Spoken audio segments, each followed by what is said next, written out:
I recently talked about how winning a fight is not necessarily worth it. The other element I don't remember speaking on is why when there's a lack of understanding, it's not just that you're not eloquent in your speech and that you didn't explain yourself properly. Sometimes you're dealing with a difference in consciousness.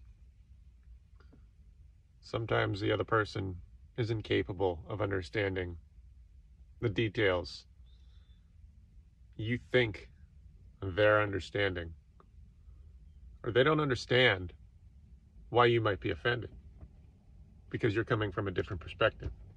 I know I've had experiences that are unusual. I was brought into this world with physical limitations.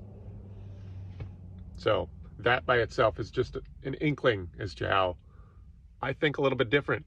And it's not that I'm that smart that someone else isn't. It's a level of consciousness. I understand things from a perspective of someone who's physically disabled. I was brought into this world this way. So if someone doesn't understand why I would be offended by expected to explain something, well, then I have to understand that the other person might need some extra explanation. That's a mistake I've made in the past. So the next time you have a conversation and it turns into an argument and it turns into a constant years-long argument that never gets resolved, it could be that your other opponent isn't understanding where you're coming from.